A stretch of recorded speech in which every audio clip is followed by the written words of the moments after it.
everyone doing today? Oh my God, that makes so much sense. So let's talk about that for a minute.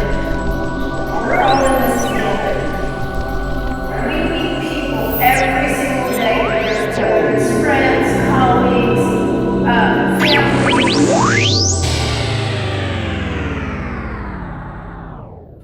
Hello, everybody. This is Kim with Tunnel Talk. I'm here with Candi.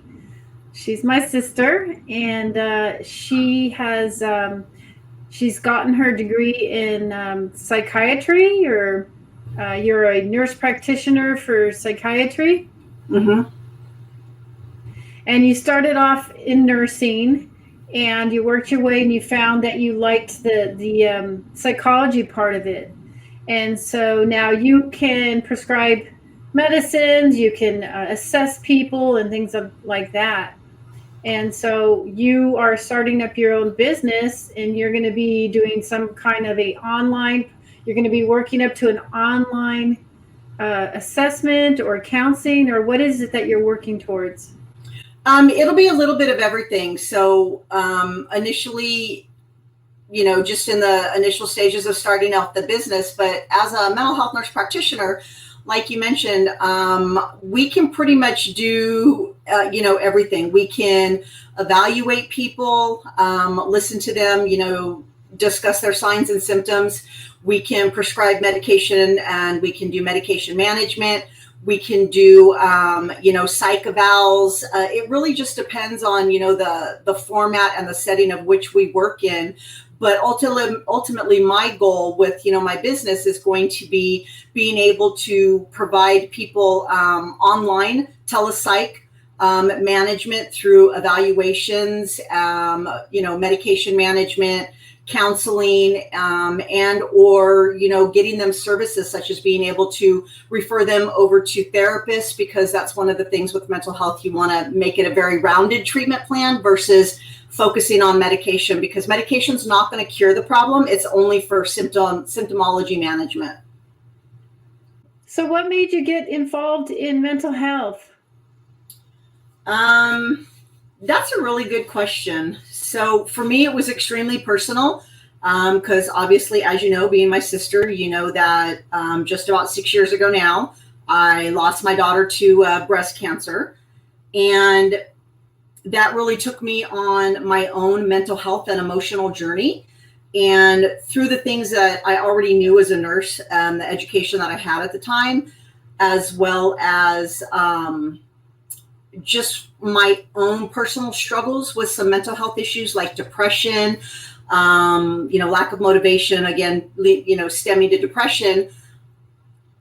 I was already a student and continuing on my higher education, and I knew that I was going for an NP, but I thought, because I had always been an emergency room nurse, that it was just a natural progression where I would be what we call an acute care nurse practitioner. So I would manage patients in the critical care area. And when I was doing my clinicals for school, I found that although I cared about what was ailing people physically, that I was more interested in their psychological, their mental process, and how it really connected to their physical symptomology and the reasons behind a lot of the ways they think the way they think and the things that they do. And then I guess the final kicker for me was I really just found that I was not motivated to return back to my books, which were focusing on physical illnesses such as hepatitis, et cetera, et cetera. So I took about a week, and I really did some self-reflection and, looked at my options. And I'm just like, I'm in the wrong area. This isn't what I'm supposed to be doing. And so I reached out to my instructor at school, my main advisor, and I said, look, I think I'm doing the wrong thing, and I think I'm better suited for mental health just because of my journey. So they said, no problem, let's finish off the semester, which is what I did. And the very next month, they had me enrolled into the Mental Health Nurse Practitioner program, and boom, I started, and I just never looked back, and here I am. Well, I've we had a conversation, you and I, yesterday, and I was fascinated. So I'm gonna go ahead and jump in.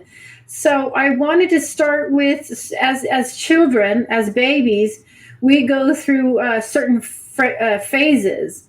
And if anyone out there knows about psychology, you've got your Freud and your other people that we look to. And so you had said something about the id, and what is an id and how does that develop? And then go ahead and tell us about the different phases that we go through as children. Well, in terms of psychology, for anybody, who knows anything, Sigmund Freud was pretty instrumental in, developing a lot of the psychological theories out there. We have a multitude of theorists, but some of the more prominent ones, such as you mentioned, Freud, he believes that within our brain, we'll refer to as our psyche, that we have the id. And basically, well, we've got three components. We've got the id, we've got the ego, and we've got the superego. And they all function for us in a different manner. But referring specifically to the id, we're born with, and or we don't, specifically know, or it starts to develop relatively quickly after we're born. And basically the id deals with our primal instinctual needs. We know that we need a basic set of needs even right after we're born. We need to be able to eat. We need nurturing. We need suckling. We need those types of things. And it plays an important part in our overall development, because in meeting those needs, just throwing really quickly out there, one of the other theorists, Maslow, he talks about our, basic needs that need to be met in order, for people to go on and progress. Well, food and closeness and bonding is one of them. And the id is quickly or, strongly tied to that, because with the id, again, it works with our primal, our instinctual things, the things that our body knows that we need. It's already programmed in there. And the id also works to the point where it wants, it's rewarding. It wants to be rewarded, such as it wants satisfaction and it wants gratification, whatever that is, right now. So if you're hungry, you want to eat. And as we continue to feel the hunger, we start getting those hunger pangs, we get a headache, we get cranky, we get angry, we get irritable, and we know that we need to meet that need, but maybe we are delayed in meeting that need. That's the id at work, pushing you, driving you to meet that instinctual need. And then there's healthy ways, and then there's unhealthy ways. There's things that happen in childhood trauma or abandonment and things like that leads to a malfunctioning of the id, or we talked about coping and things like that, and how certain things malfunction after trauma and things like that. For people to have a broad understanding, you really need to understand more theorists other than just Freud, because there's like Erik Erikson, again, Freud, who's very instrumental. And these theorists, they came up with these particular stages that as people starting in infancy, we need to be able to progress through. And we need to progress through them effectively in order to end up where we are and become healthy, functioning individuals. And when we don't progress through those stages, or say, for instance, going back to the id, we don't get the bonding, and or referring to Erikson, in his intimacy stage, if we don't get our needs met, then we develop coping mechanisms and they may not be healthy. So, and when they are not healthy and they continue for long periods of time, they basically become maladaptive. But it's all we know, because we're trying to learn how to survive based off of our instincts And the feedback that we get from our environment, good feedback, bad feedback, positive reinforcement, negative reinforcement, to bring Maslow back into it if you want, you know that, you know, if you beat something, a child, an adult, even a dog, a cat, an animal, whatever, if you beat them so long, you know that they're going to just instinctively cower regardless of what their environment presents them with. Even if it's love, initially all they know is cowering, so they may not be openly receptive and understand or comfortable and feel the love as you're trying to present it. Wow.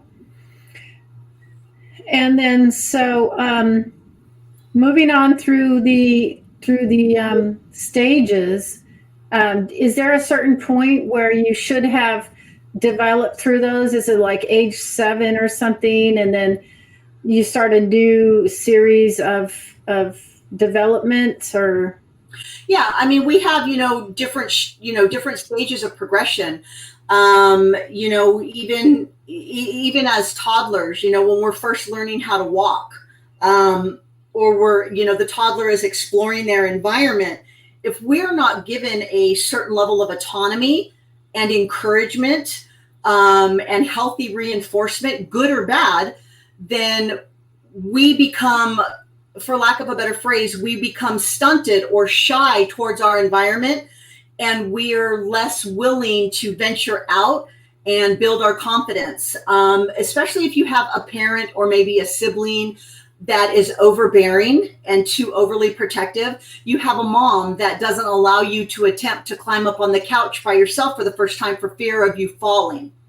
You have a parent or, mom or dad or whatever, depending on, who's taking care of you or raising you, who is too fearful to let you venture out into the grass in the backyard. So they keep you inside and they don't let you experience those things. So the very first time you're thrust into the environment, maybe for the first time at school, in preschool or kindergarten, and now you have this grassy area or this dirt area that you're presented with, you're not going to know what to do. You have not been able to socially interact with your environment, learn what is good, learn what is bad, what your limitations are, and build the confidence that you need in order to start and to continue to interact with your world, and or learn from that interaction of the world in either a negative or positive way, because this is how we find out, oh, this is good or this is bad.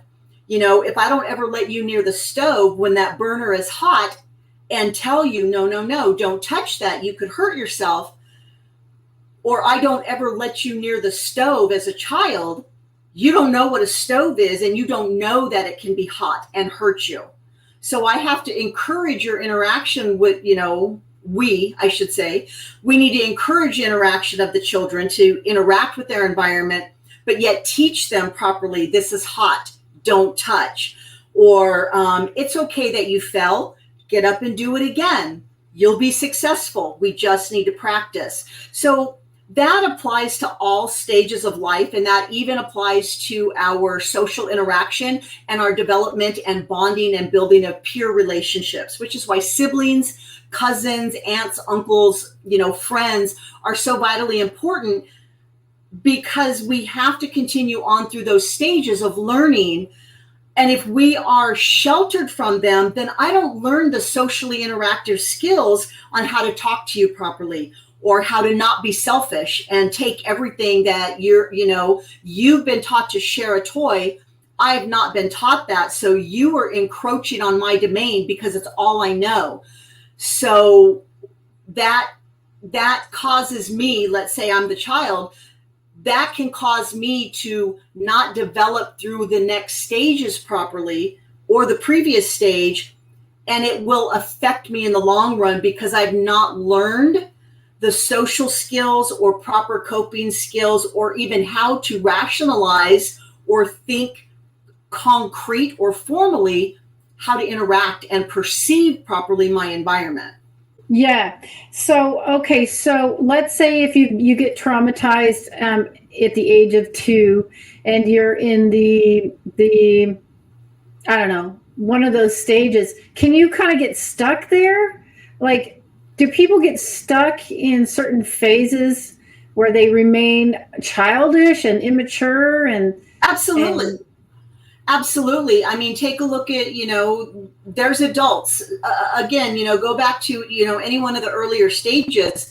Let's say you didn't have a loving, bonding, encouraging relationship with a father because the father was absent.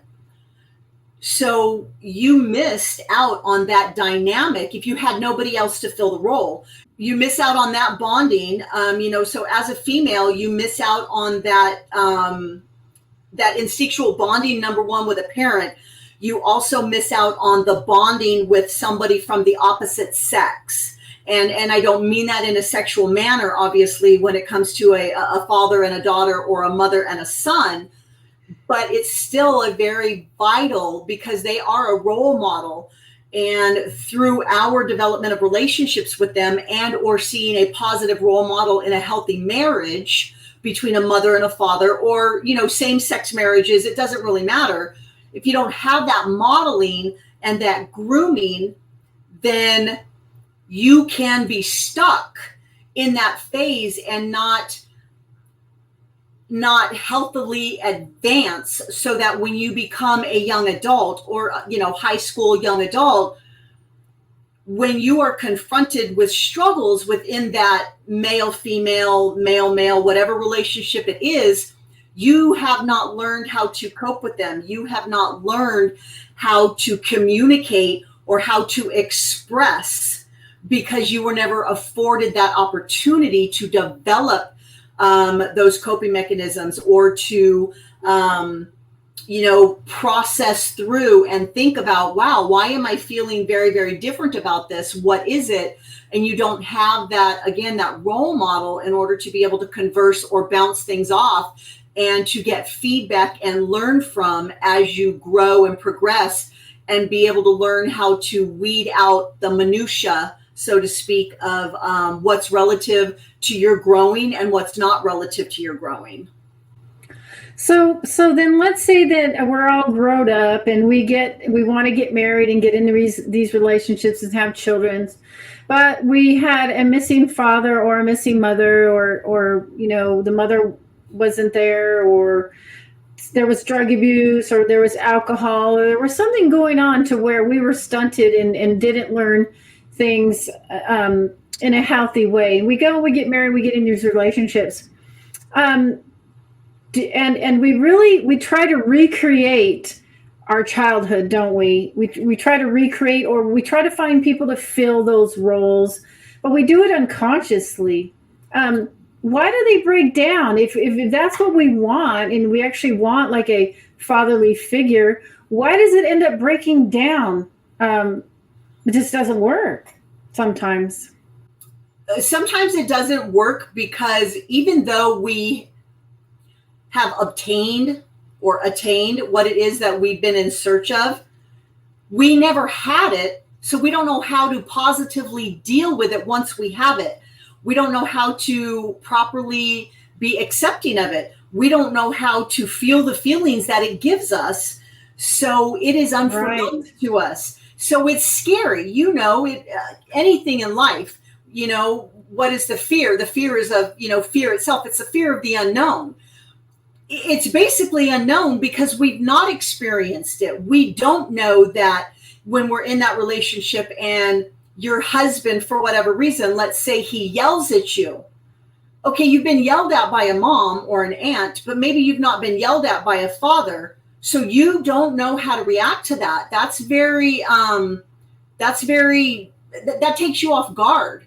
And you're like, oh, what was that? How do I deal with that? How do I deal with it? Bottom line, what was that? What did I do? What did he do? So your body, again, interacting with your environment, your body either perceives things correctly or incorrectly.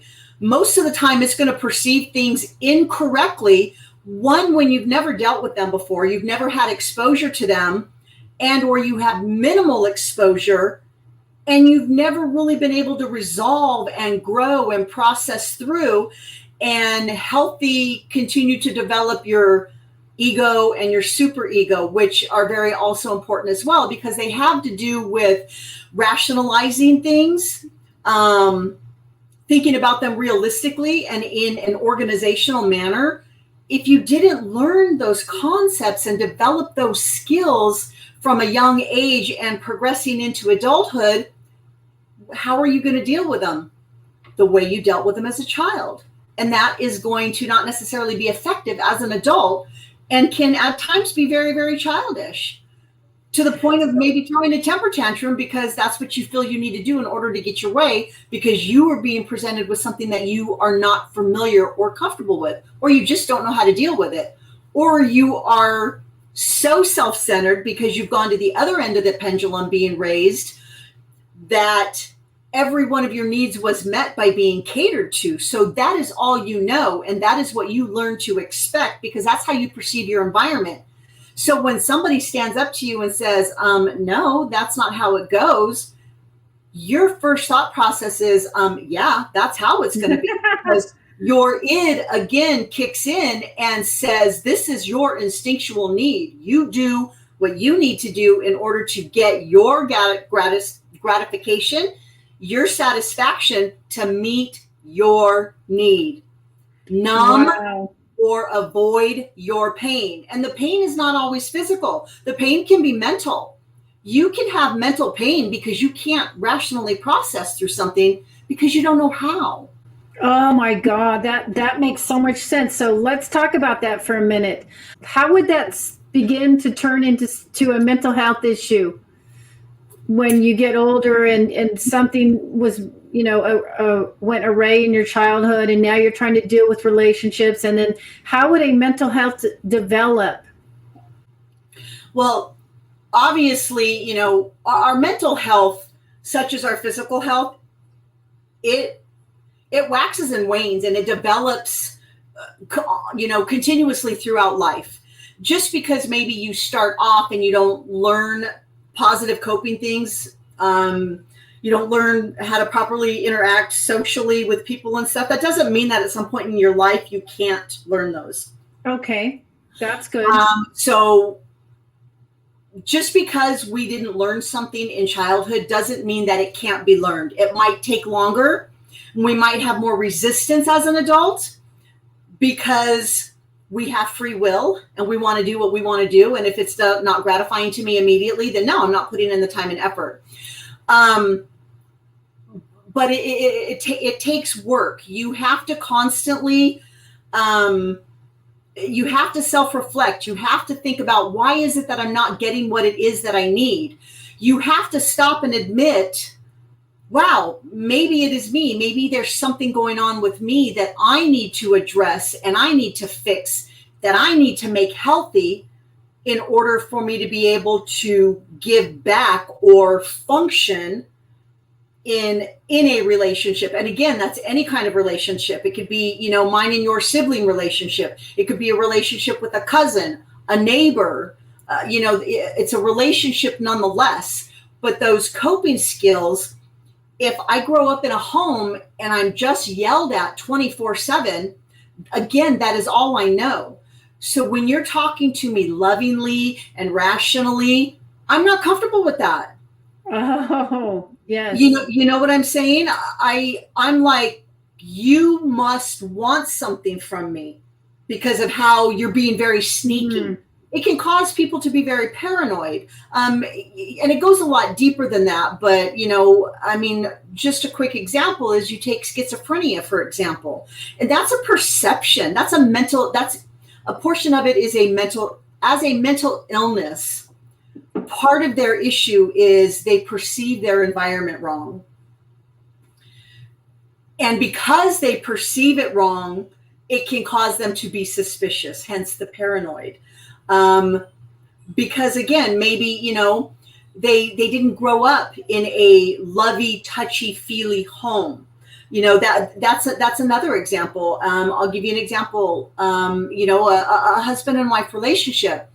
The wife yeah, she grew up being told, I love you. There was an occasional hug, a pat on the back, so some things that lead to and indicate what love is and how, lovingness displayed to somebody else is. But there's not a lot of touch and feely. There's not a lot of that interaction for people to become comfortable with it.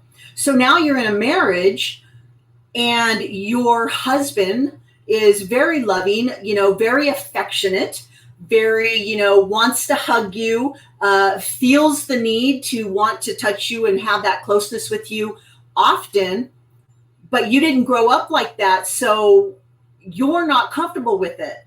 So because he says, I love you 50 times a day, or, you're in the kitchen cooking, he comes up and he hugs you, or you're sitting on the couch and maybe you're embroiled in doing something for work or a book or something, and he just arbitrarily hugs you, you're like, whoa, wait a minute. What? I'm not comfortable with this. Mm-hmm.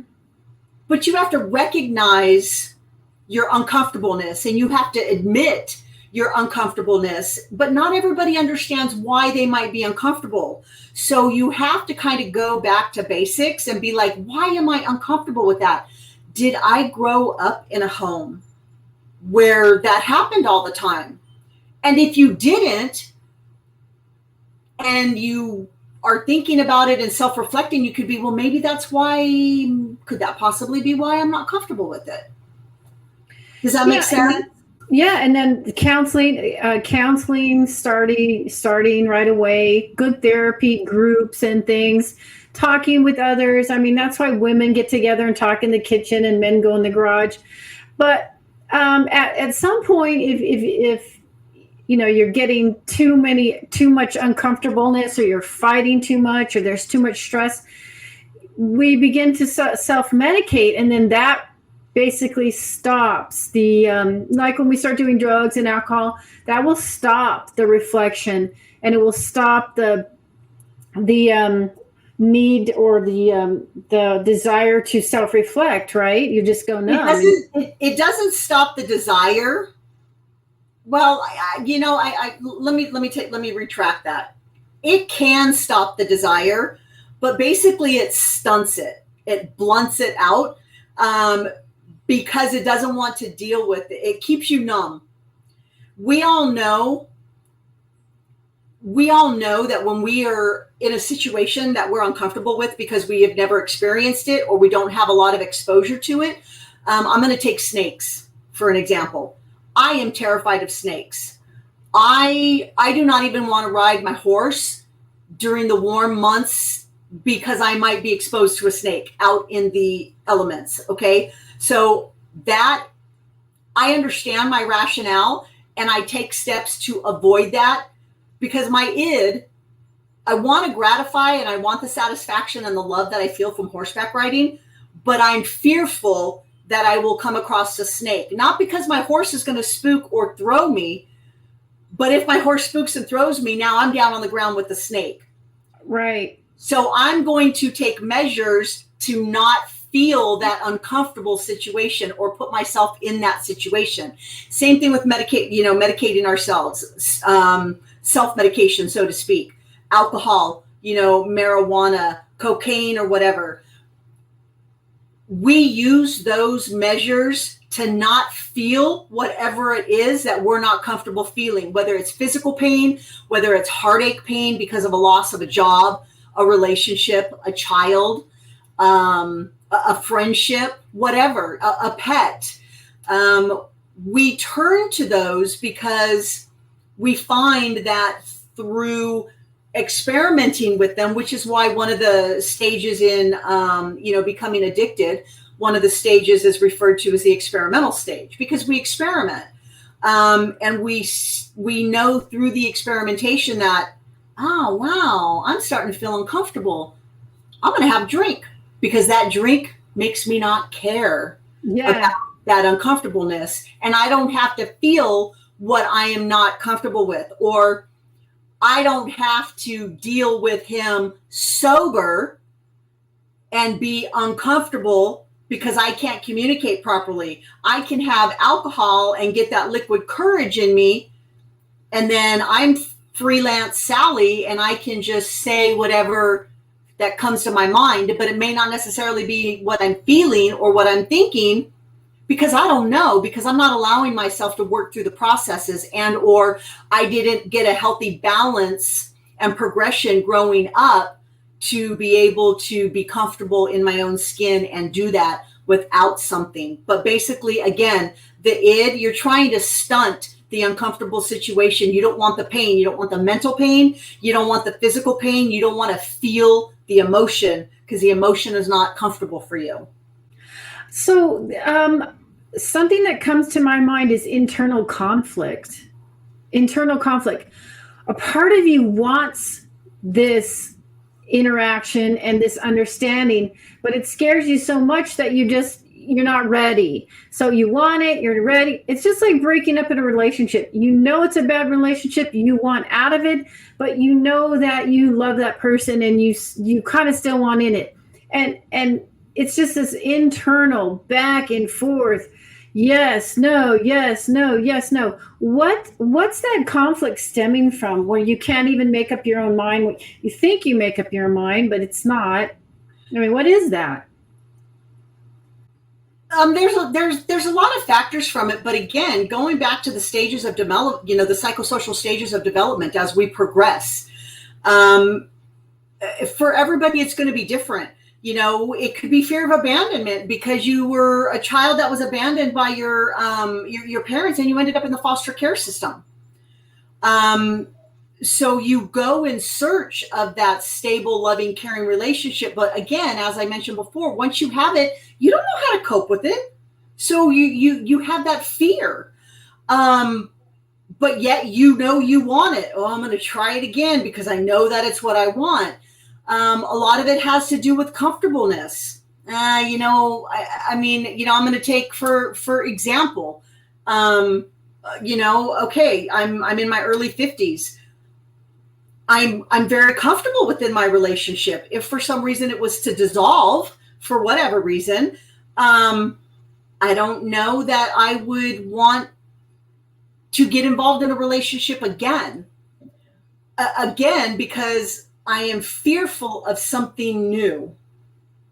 Does that make sense? Yeah. Even though I may want it, I may not take measures to pursue it because, I have to go through all that work again. And, I look at past relationships and, all of my past relationships have failed. Why would I want to set myself up for failure again? It's our psyche, and again, coming full circle, you have to understand a lot of times, and this plays more into a specific therapy that we use in mental health called cognitive behavioral therapy. And basically what cognitive behavioral therapy is it helps an individual to change their distorted thought processes, because that's what they are. They're distorted. Do I know that if my horse throws me and I end up on the ground, that snake is going to slither up to me and want to bite me? No, I don't know that. But my mind is distorted because for whatever reason, I have an irrational fear. I know why I have a fear. I know when I was in the Army and I climbed into my sleeping bag when we were out in the field, there was a snake in my sleeping bag. I know why I'm fearful. I didn't get bit. I got away. But I'm still very fearful. Yeah. Because my thought process, even knowing what I know and having the education I have, I'm not a perfect human being. Therefore, my thought processes can still be distorted. I know what I want. I know I want this healthy relationship. I'm going to keep going back to it. I'm not sure why. It's about my thought. It's about a person's thought processes. Yes. Are they realistic, or again, are they distorted? But until you sit down and are finally ready to sit down and evaluate and look at why is it that this is the way it is, then you're not going to move forward. You're going to stay stunted. You're going to regress, and you're just not. That makes sense. You're not going to further develop. Because like after the breakup, you sit there and you can either just move on and not deal with any of it and just be gone. And then in your next relationship, you're going through this and your next partner saying, what's wrong with you? And you're like, I don't know, but I'm processing and, I'm all confused. Or like me, I will just take the time and I will just continue to rethink and rethink and rethink and rethink and to understand so that when I do move on, I move on with in a healthier way. But I mean, there's times where I guess the word is regress, constantly regressing. Well, maybe it wasn't that bad. Well, maybe I could try again. Well, maybe I still love them. Because we were familiar with it. We were familiar with it, and we don't have to put a lot of effort into it because we knew what to expect. But now, how does trauma, like, okay, so when you got into that sleeping bag and that snake was in there, did it somehow traumatize you? I mean, we can be traumatized by the littlest things. I mean, seeing an accident or seeing death or seeing something. How easy is it to get traumatized? And then let's go into like being traumatized as a kid and how that turns into like the Jeffrey Dahmers and the different type of serial killers and the different types of adult things that happen from trauma. Again, depending on when the trauma happens, obviously the earlier on in life, because again, starting from infancy, we rely on others to meet our needs. And when those needs are not met, that's traumatic. You know that as a child, if you're hungry and you're not being fed, that's traumatic. And people's instinctual needs to survive start to come out, and you will survive any way you see fit because that's all you know is survival mode. Yes. And again, that's not to say that because, you didn't bond with everybody successfully or whatever, that's not laying the groundwork that you're going to become a serial killer. There's a lot of different things that go into that. But if you notice, when those types of things come about, what is the first thing that people, whether it be doctors, psychiatrists, lawyers, the legal system, what is the first thing that's focused on? Let's look at their childhood. How were they raised? What were they raised in? What was their environment? And dollars to donuts, I'm going to say 99.9% of the time practically, there is a specific traumatic episode in their life and or an onslaught of traumas, rejections, abuses, something of the nature, but also coupled with what could potentially be going on in the brain chemically. Because, we function off of different neurotransmitters. Our body, as perfect as the human body is, it's not ultimately perfect and things go wrong. You can have a chemical imbalance that if that is not identified,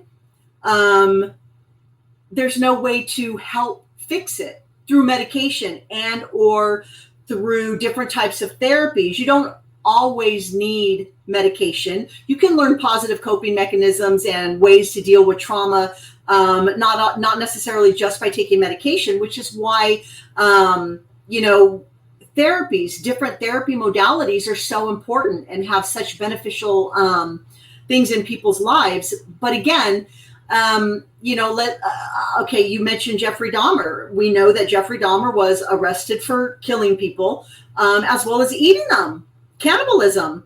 He at a very younger age, as we now know, as they went back and looked at his life and stuff, he was exhibiting from an early age signs of trauma.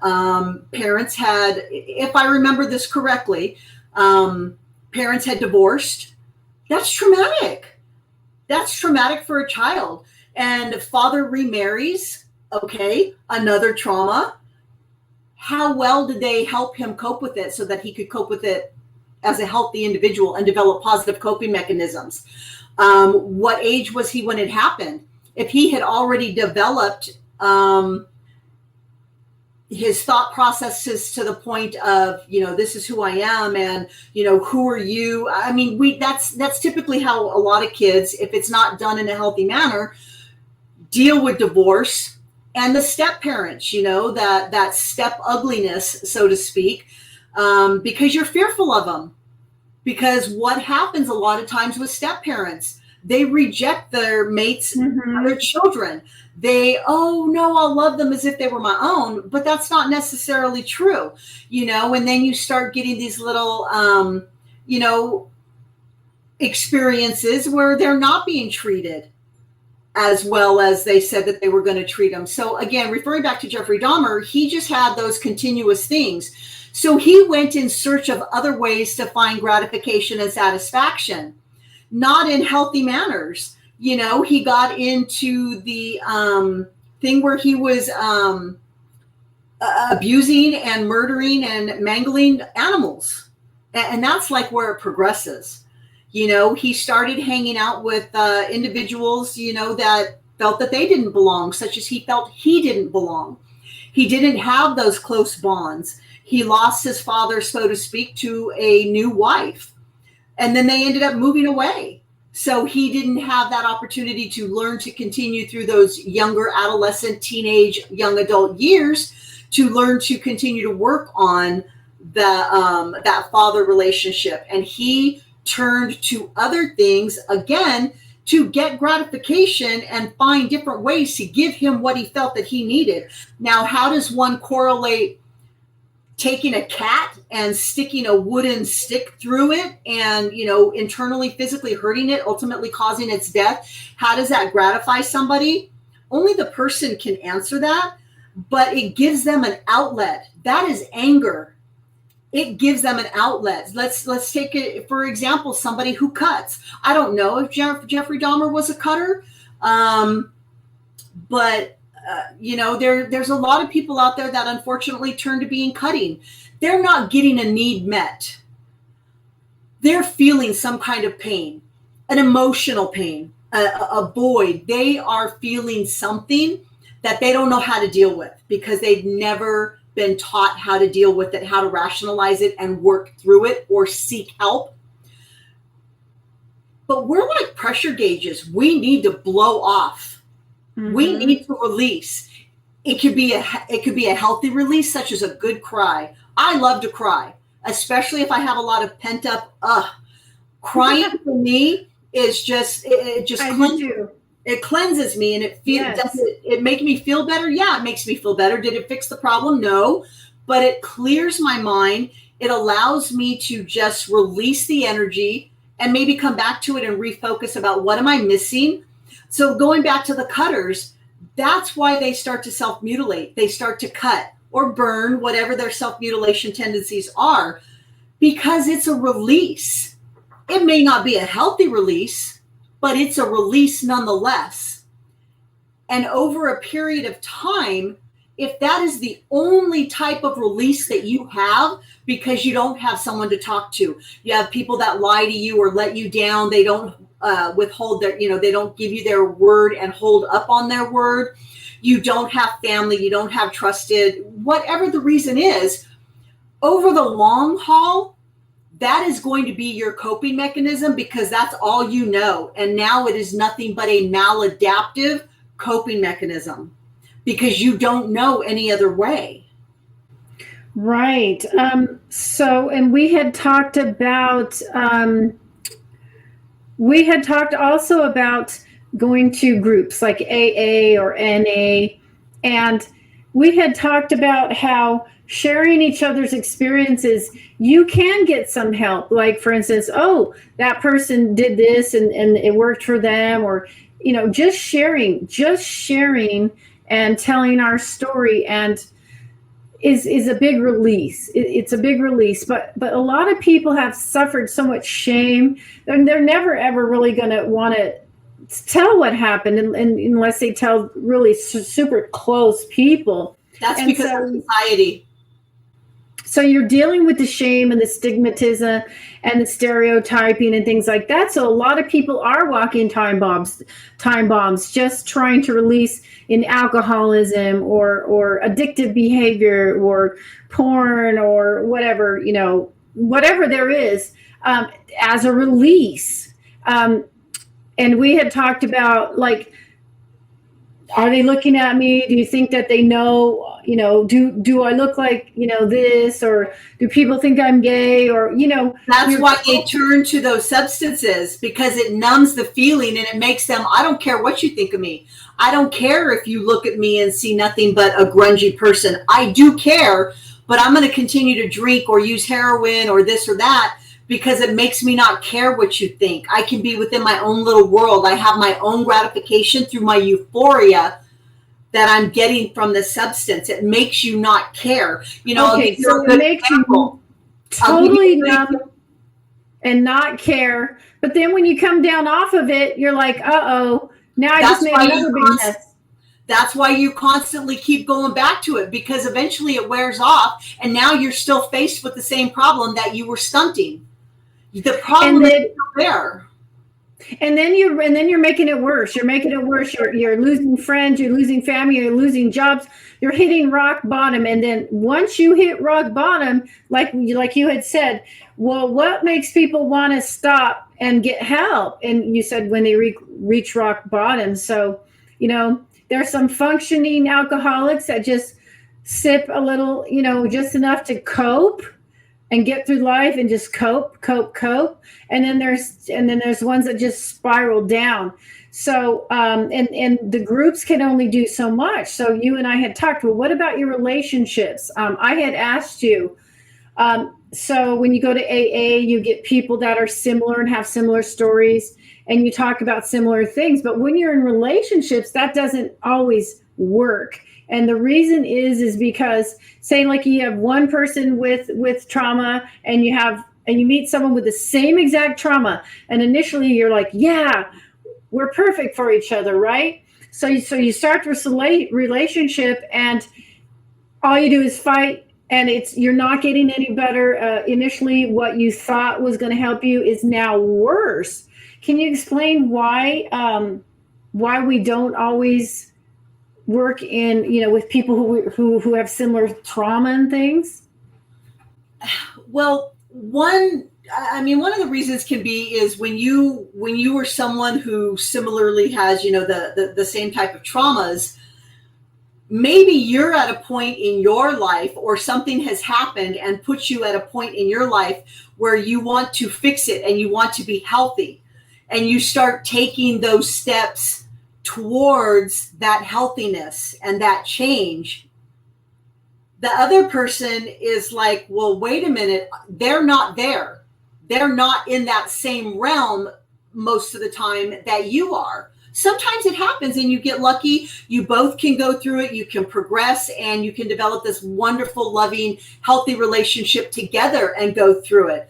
But that's the exception and not the norm. Because that one person, the other, person in the relationship, they may not be at rock bottom. They may not have hit their rock bottom, or they may not be able to know what their rock bottom is. So they want to stay in those unhealthy measures and not cope. Therefore, the other person is going to find it easier to resort back to, that was comfortable. It's easier just to do this because I don't have to go it alone.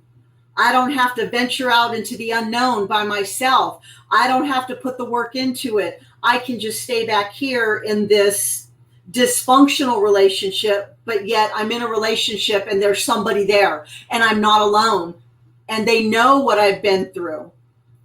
It's not healthy. You can get healthy together. Right. You're better off being with somebody who doesn't have that same or similar background, who has those coping mechanisms, maybe not all of them, and maybe not in a perfect manner, but can help create that encouraging, nurturing, loving environment to help you progress out of the dysfunction. encourage you to do that therapy. And you know what? We need to focus on fixing you first, getting you healthy. I'm going to be there for you. I'm going to support you. I'm going to encourage you. And then when you are ready, then we can integrate me into, say, for instance, counseling with you, or you start off in couples counseling together. I mean, there's going to be times where you get counseled together, and there's going to be times where you as the individual with the issue are going to be counseled individually, because unless they focus and work on you, you're never going to get to where, it doesn't matter how good the partner is, you're not going to get to where you can sustain the positive coping mechanism, right, things like that over the long haul. Right. So one person could be from a loving environment, and then meet someone who's looking for that loving environment. But the person that's not used to it is now rejecting it. It's because it doesn't feel right. Mm-hmm. And so now you've got this constant battle of, well, let's do this. And then that person just wanting to fall back into that dysfunction. Let's come back out of this dysfunction. No, let's go. Let's keep. So it's a constant struggle. But like, unless that person is ready, like you said, it's hit rock bottom and is ready. They have to want it. Huh? They have to want it. They have to want it. And that has to be their ultimate motivation. They have got to want it. They've got to fight to get it. And once they get it, they got to fight to keep it. They got to keep working it. You got to work your program, whatever that program is. And I don't necessarily mean, AA or NA or whatever, but they have to want it. That partner cannot want it for them. It's like, and that's key. That's really key. So, and it's like smoking. That smoker has to want to stop. Doesn't matter if the wife or the husband or the children want it. That person who's doing it, who is partaking in the behavior, they have to want it, or nothing in the world is going to work. Exactly. And you don't know when you wake up one day and say, okay, I'm ready. But it is an ongoing thing. Mental health is an ongoing thing for everybody, not just somebody who was traumatized or whatever, because even coming out of a relationship and breaking up with someone, it causes trauma, and it causes depression, and it causes anxiety, and it causes all these things where you never had this before, but now all of a sudden you have all these issues. And so at what point, can you not handle it on your own, and where you should seek help? I mean, is there signs? In my opinion, and from my professional perspective, anytime you are thrusted into a situation to experience something you've never experienced before, that should be the trigger to tell you get help. And I don't mean go to a psychiatrist. I don't mean start drinking or anything like that. But go in search of a support group. Go in search of a friend that has maybe experienced this before. Go in search of your spirituality, your religion. Again, we know that there's many religions out there. Look for some type of avenue for help. Even if you don't know where to go, so many businesses nowadays, not enough in my opinion, but so many of them, especially, bigger businesses and stuff, they offer employee assistance programs that can help you get help. Again, even if you've never experienced it before, again, I refer back to me, a very good example, 6 years ago, I've never lost a child before, but I got to a point where, wow, I'm not motivated, and all I want to do is sleep, and I am passionate about being a nurse, but I don't want to work, because every time I go to work, all I get exposed to are cancer patients, and, and this and that. And so all of these things, and even as a nurse and being educated and knowing if it was one of my patients or a family member, what I would be telling them to do, I hadn't quite got there yet because it was too painful to stop and think about, why am I feeling this way? Well, I knew why I was feeling that way. Obviously, it's the loss of my daughter. But anyway, long story short, you get to I got to a point where I'm like, okay, I'm new to where I'm at. I know that my work has an employee assistance. I know also, as a veteran who gets care through the VA system, I know that I have mental health. I know that there's counseling and stuff out there, but I have to initiate it. But I was afraid to initiate it. I reached out to a friend. Has she lost a child? Absolutely not. She hadn't. She's never even had a child. So she doesn't know. But I reached out because my thought processes were somewhat distorted initially, and I sought guidance. She's like, you remember, we do have the employee assistance program, or, hey, you're a veteran, how about you contact mental health? So again, it doesn't matter where you reach out to, even community programs, whether it be, the health department, or even just calling a counseling service. Maybe you don't have insurance and you don't have the money to go and pay for the counseling service. But even if you call a business, they should be able to help guide you and give you a resource. You know what? Call this number. They can help let you know what's available in the community. If you want something bad enough, there are ways and avenues to find information about it. You just have to ask. That's the problem. People are afraid to ask because it's the stigma of society. Now, when I reached out for help because of my depression, did it mean that I have a mental illness? No. It meant that I was going through life. Yes. And I was experiencing a stressor. And what I did with that moment would either ensure or set me on the road to success, or it would hold me back, and it could eventually potentially take away everything that I had worked for. You've got to, a person also needs to evaluate, what is their motivation? What is their motivation? What motivates them in life? Again, at the time, I had only had the one granddaughter, but I still have a son. I still have a son to live for. I still have family. I have you as a sister. Every individual is going to be different. Maybe somebody, loses a parent and they're in nursing school or they're in medical school, and their motivation is, I got to make mom or dad proud. I've already started on the, they've got to find their motivation. Your motivation is going to be different than my motivation, et cetera, et cetera. So you've got to find your motivation. If you've got nothing to be motivated about, you've got yourself. If yourself is not worth being motivated for, then that's a good indication that maybe there's some serious issues if you are not healthy enough to consider yourself enough motivation. Right. Sense. But if you want it, there's an avenue to find the information. People need to know we're all in this together, and we meet people every single day, whether it's friends, colleagues, family, new members of the family.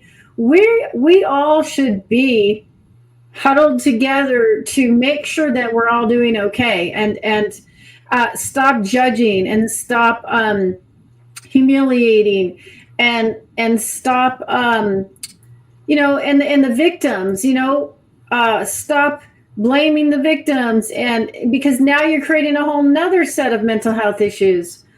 And I just want to say, stop judging. We have to stop judging because we're all being affected from everybody.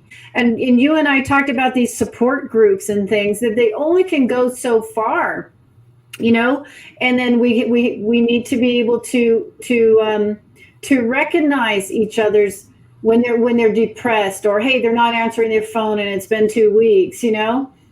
What are some of the signs that us as friends and family members can look out for, and what can we do on a personal level which, to indicate whether, well, maybe my mother or whatever does need mental help, maybe she does suffer from depression.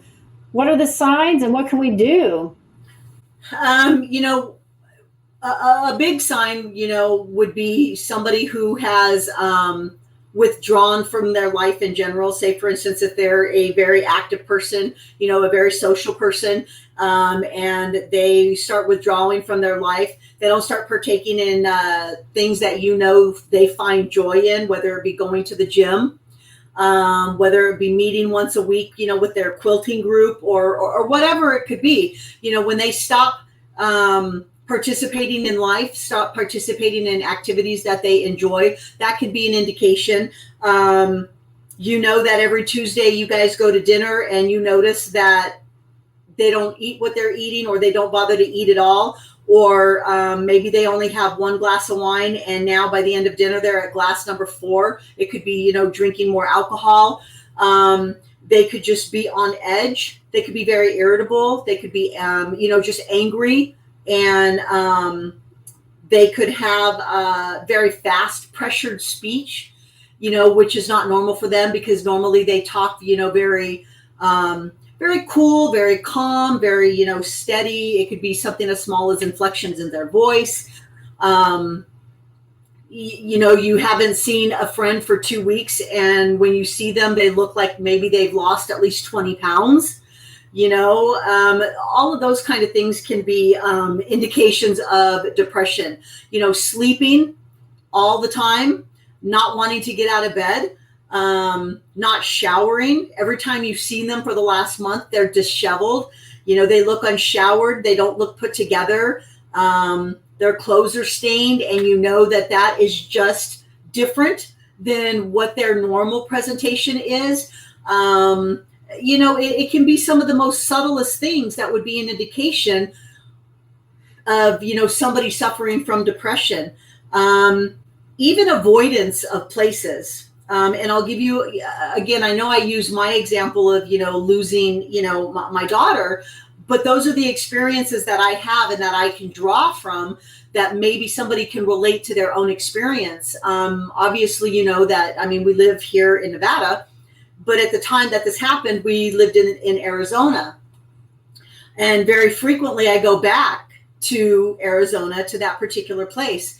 But probably for the first year after her passing, every time I got within 15 miles of that town, my respiratory rate increased. I started getting palpitations. I just started crying. I just started becoming very, very anxious. Mm-hmm. That could potentially, if I didn't effectively learn how to deal with it and expose myself to it continuously and learn how to deal with it, that could prevent me from ever returning back there, which would not be healthy, because I have friends there, I have colleagues there, and I have a purpose for the reasons that I go.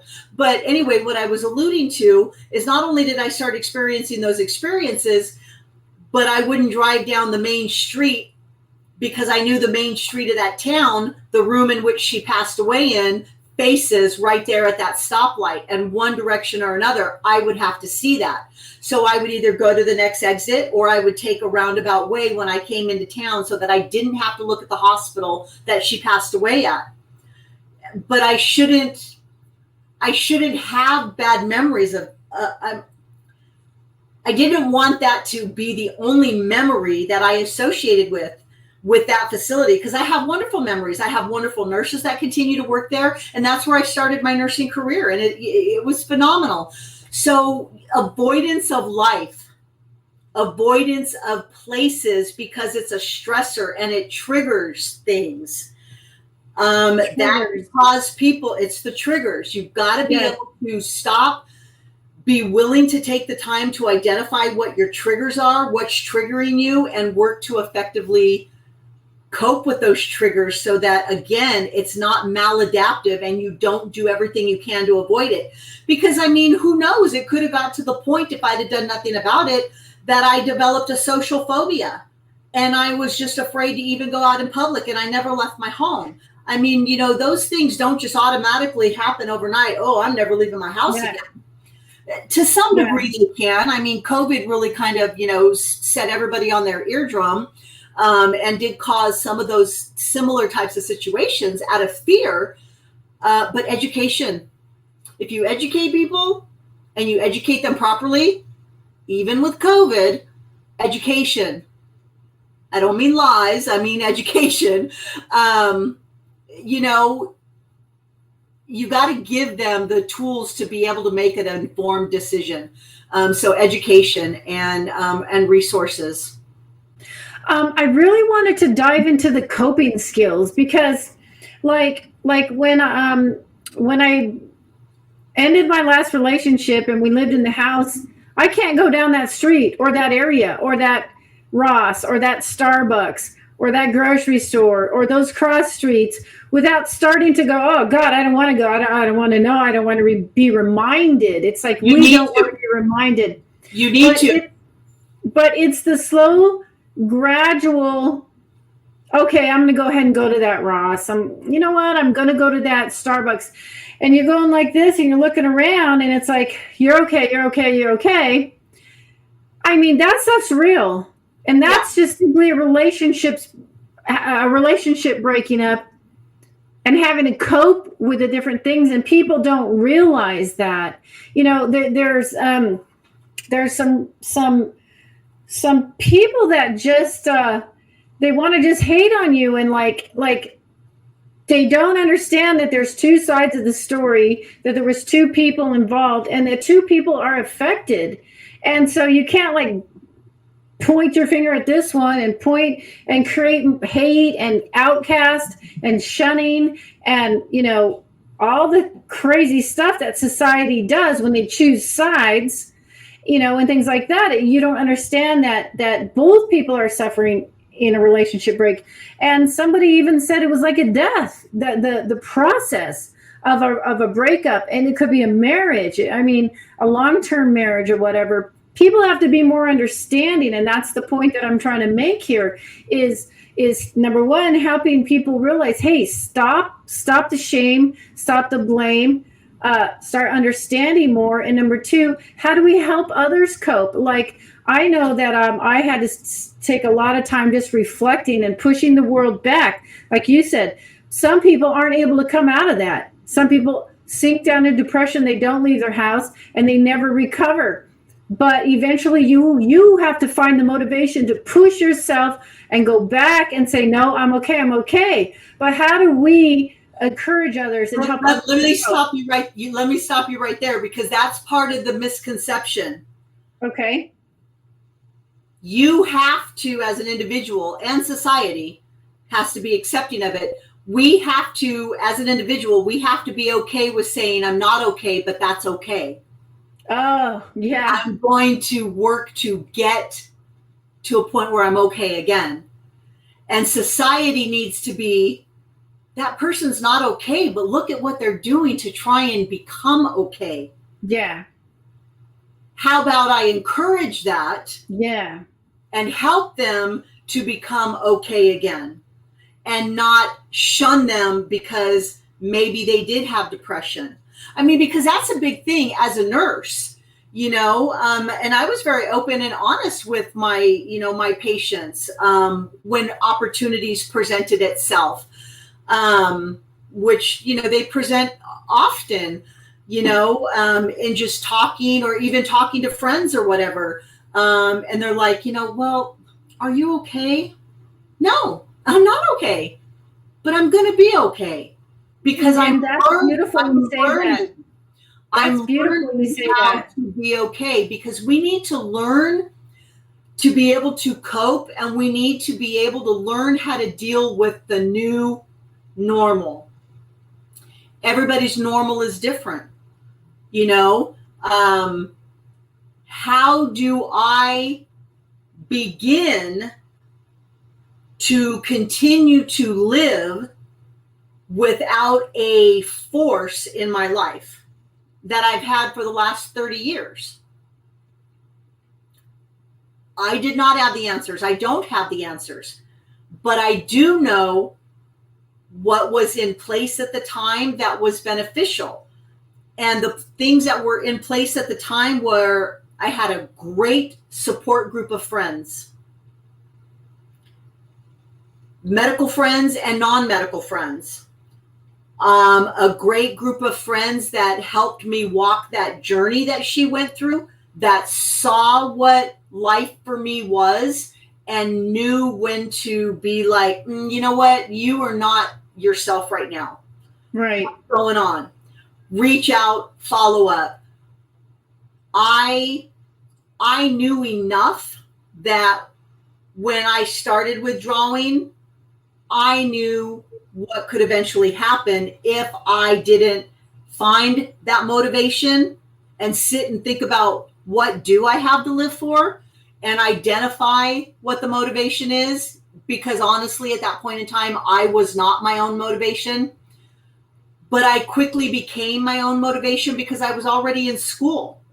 And one of the reasons, not the main reason, but one of the reasons I went back to school when the kids were in high school, one was to get to the career that I wanted, but was to serve as a positive role model for my two children that were in high school about, wow, look at what my mom did, where she came from and where she's gotten to. She was a later learner. She went back to college. She wasn't a college degree person. You know, gosh, maybe I can do that too. Provide some motivation. Yes. That as a single parent, you know, look at what my mother has accomplished. I mean, that's one of my biggest things. And I mean, anybody who knows me, you know, when we have any kind of interactions, even on social media, you know, one of the things that commonly is a theme in things that I talk about is, man, I hope she's proud of me. I hope my kids are proud of me.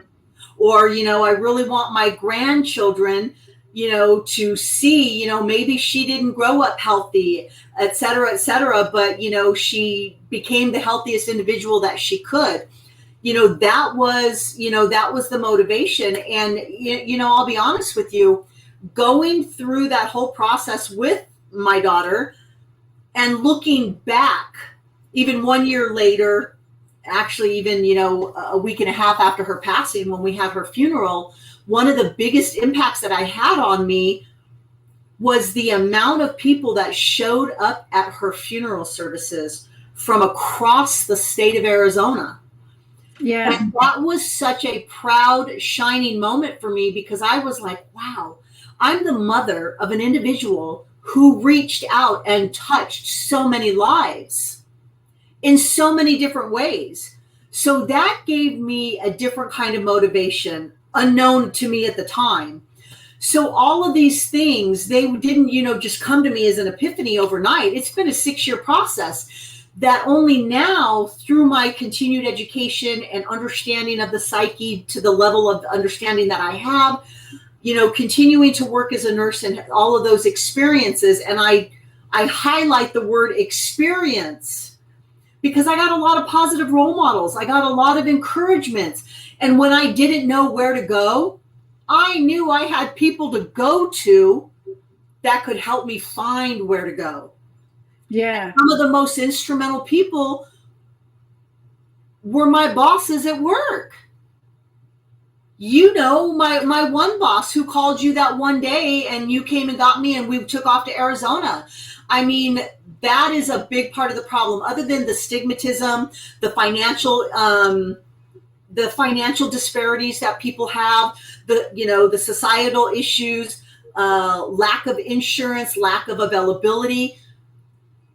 They don't have the support networks. Mm-hmm. They're afraid to ask for help. Yeah. We have to get to the point where we, and I'm going to use veterans, 22 a day, you know, commit suicide. 22 a day? Look at what society did to the Vietnam veterans when they returned. Look at the stigma we have placed on the men and women who wrote a blank check for their life, knowing that they could go to war at any point in time and that they may lose their life, but they love their country and their family, and their desire to give to freedom was enough to where they wrote the blank check that life could be the payment. We as a country, we treated them horribly, and we're only now 30, 40, 50 years later any war veteran, any military veteran. We're only now learning as a society the shame that we put them through, and how we were the contributing factors to some of their mental things. Granted, some of their mental distresses and issues are stemming from being in war, from long deployments, from isolated deployments, from special forces, where you have such a high, level of, the word escapes me, not Secret Service, but your security levels are such that the job that you do, nobody can know where you are. We are herd animals. We need socialization. Yes. We need people. So when we are isolated for short periods of time or long periods of time, it can have in certain individuals devastating effects, because people need people. It takes a village. It really does. And we've lost that. We don't even talk to our neighbors, and it's a shame. And speaking of shame, shaming one another, shaming victims, shaming is really devastating to self-esteem. And, once your self-esteem is shot, things can just spiral down really fast. What is the message? How can we stop the shaming? I mean, what is it that we need to know?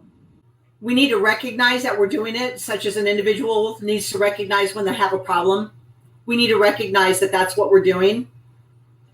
Right. We need to be remorseful of it, and we need to be motivated to change it. And we need to stop giving lip service to it, and we need to actually get involved, and we need to take action. And we need to not just provide lip service, we need to put action behind changing it. But education is the only way that we're going to do it. And we're going to have to do it one person at a time. One individual at a time. Right. There's things like bullying, and there's internet bullying, and there's social media shaming. I mean, there's so much going on. It's just a wonder anymore. People like you are very instrumental, and you're starting a program. And go ahead and remind me of what you're doing with this new program. What's the name of it and everything? Well, I mean, not so much a program, but it's basically just starting, my own business. And in starting, my own business, I am, partnering with somebody else who is already established within the community, and we're pairing together to be able to offer mental health services and expand in mental health services to people that don't have access to it. As obviously these formats, Zoom, Skype, these video platforms, this is utilizing technology to make medical care, whether it be mental health or physical medical care, to make care available to people in a format that has not been available to them before. So many people have smartphones that, even though they may only have a phone and I'm sitting behind a computer, I can still, do medication management for them, or I can meet with them and evaluate them and have a discussion about their mental health, and talk to them about the signs and symptoms that they're having, and discuss with them about whether they feel that they want to utilize medication as medication management to help with the symptoms, because you don't cure mental illness. Mental illness is not to be cured. You manage the symptomologies of it. If they're depressed, you use medications to help remotivate them. But I mean, that's just a very quick and simple, blanket statement. Giving resources and helping to make care more accessible, I guess would be the best way to explain it. We have a vision.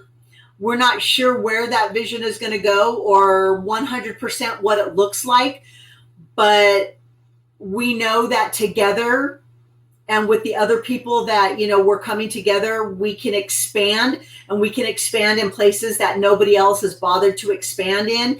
And I'm talking rural areas, and that's our focus, is going to be rural areas and making things accessible to people that it's not right now accessible to.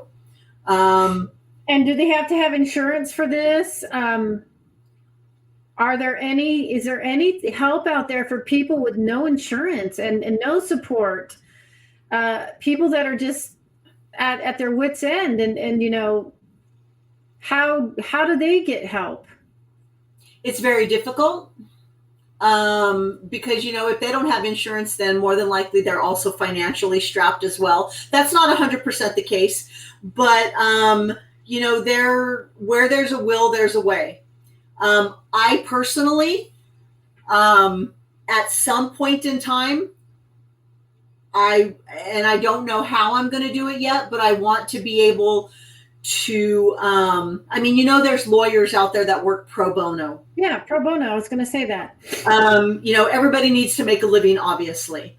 But eventually I would, part of my vision is being able to establish something to, even if it's like, once a month, you give of your time in a community and you can meet with people and you can talk and you can hand out packets of community resources, and things of that nature.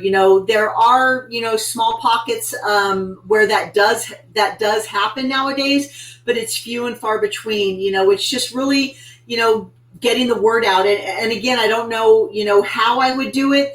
I don't know exactly what it's going to look like, but even being able to offer, some kind of channel that they can click on the link and log into, but yet we can obviously keep very private because we have to keep, privacy, because people's medical issues and confidentiality and stuff, that is not to be breached whatsoever.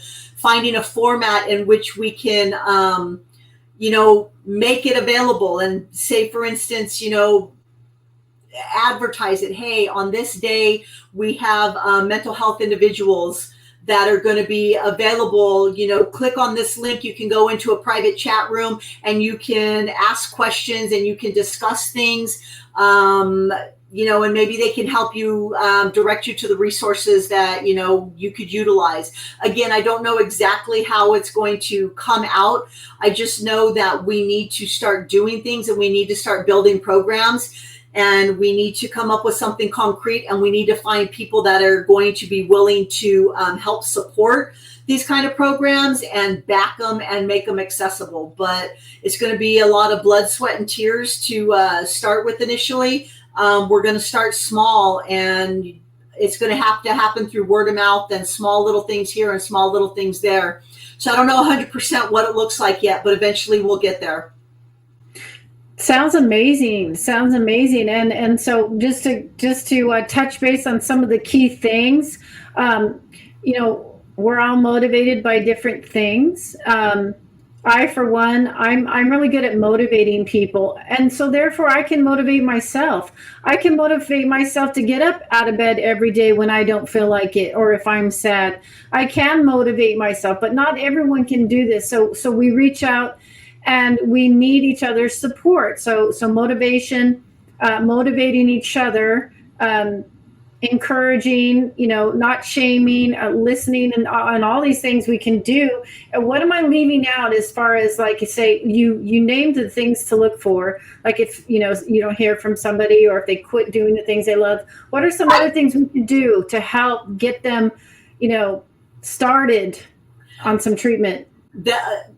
Kim, again, the main thing is going to be they've got to want it.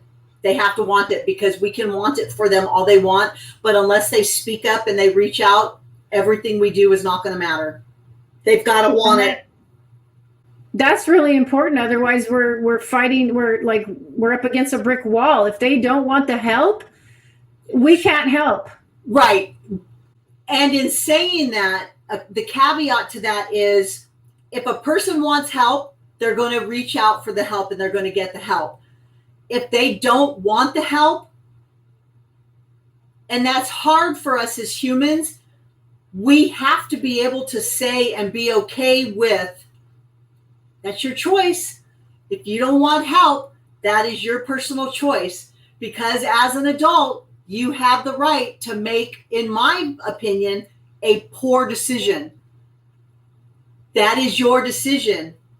All I can do is simply leave you with the thought of, if you ever change your mind, you know where I am. Yes. We have to be okay with, if they don't want help, they don't want help. And that is their right. That is their freedom to want that. And that's okay. It's not okay, but we have to be okay with it. Even as a nurse, again, I refer back to the situation with my daughter. I knew her wishes. I knew what she wanted and what she didn't want. And she, I had to make her a solemn promise, if she ever ended up on a machine, to not keep her on a machine, because that's not her. The mother in me knows this. Let me keep this. I don't care if this is what she's got. This keeps her with me. But the nurse in me and the logical part of me and my education tells me, you advocate for the patient. You abide by their wishes, despite what your own beliefs, morals, prejudices, and things are. It doesn't matter. It doesn't matter what I wanted. This was her journey. This is what she wanted. And I had to be strong enough. We have to be strong enough to uphold and abide by their wishes. If they don't want treatment, they don't want treatment. Okay. But if you change your mind, I'm here. If you don't want to get off crack cocaine, okay. But don't blame people that they're not helping you. You are making this choice to not take the help. There's a big difference. They have to want it. They have to reach out for it. They have to fight for it. But if they don't want it, we have to be okay with saying, yes, I think it's a bad decision, but it is your decision, and I support you in whatever your decision is. I won't take the blame for your decision, yes, but I support you, whatever your decision is. But if you ever change your mind, I will help you. And two things are important too. Number one, to be the good role model, number one, without forcing your way on them. And number two, to not enable. Where do we go from supporting to enabling? Where do we draw the line? Or where does, Everybody's boundaries are going to be different. My boundaries are going to be very quick and very, very quick. Because I know in my mind what I do and I do not put up with. Bottom line, my boundaries are going to be different than the next person's boundaries. You have to set boundaries, and the minute that person violates those boundaries, you have to be strong and diligent in the consequences that they have for violating that boundary. And they have to know that they mean business. And that you can't set the precedence for that boundary violation. Because once you accept it, they're going to be like, whatever. Yes. And it just crossed my mind that the more you're like, okay, so you draw the line in the sand here and they cross it. And you're like, okay, I'll draw the line back a little. You can't. Obviously, you just, you need a little bit more whatever. And then they cross that line, you draw the line back. They keep crossing. Then finally you're like, okay, you do it again. I'm going to do this. And you don't. And it's same with children. And you have to do that in every day, at work, in your relationship. Those boundaries are so important. And if you're going to make those threats, you got to be able to keep them. And in the long run, it might help, because look, if I say, don't do this, or I'm going to break up with you, and you go ahead and do it, and I break up with you, the next time, and maybe you'll think twice. So maybe something that I did by being a good example and holding my boundary, I might be helping them in the long run. You know what I mean? I might be upset about it, but if we could look positive, like I said, we're all in this together, and every move, it's like a chess game. Every move that everyone makes affects everybody. So we just have to remember that. And again, I love the fact that you said we can't just be a lip service. We have to do these things. It's fun to talk about and everything. It's another thing to actually practice these things and be good role models. It's very hard in this day and age to be a good role model and not even get shamed of that. You're providing a good role for somebody and you're getting shamed because now that person is rejecting you for your efforts and making you the bad guy. And so here, and then the person that's trying to help gets victimized. It's a battle. And so people need to become more aware and do you have any last words, what you want to say on what I just spoke of? Again, even if an individual doesn't know what their individual motivation is, try and find your motivation. And if you can't find something that motivates, stop for a moment and realize that yourself is worth being the motivator. Do it for you. Don't do it for others. Do it for yourself. When you feel lost, reach out, educate. And if you're going to set a boundary, hold yourself to the boundary and, and be staunch on it, because at the end of the day, we have to be accountable to ourselves. And again, one person at a time, one step at a time. And it takes a village, that is not an untrue. It takes a village to raise a child. It takes a community to raise a community. Bottom line, we have a lot of uphill battles and we have a lot of things to fight against. But again, the human race, it's worth fighting for. Well, this has been a really, really, really great talk with you. I do want to have you back on. I mean, I have so many questions. We didn't even get into the serial killers and all the macabre stuff and why people do this, that, and the other. For the paranormal, there, people get attracted to paranormal and things like that. That's going to be for part 2. And I just wanted to thank you again. And I do want to do a shout out to anyone out there that is experiencing anything at all. You can get a hold of Candi or get a hold of me, and let's work together and let's do this. Thanks again, Candi, for coming on. No problem. Thanks for having me. It was fun. It was good fun. So I'm going to sign off. Don't go away. I'm going to end the broadcast, and I want to thank everyone for watching another Tunnel Talk with Candi. Bye.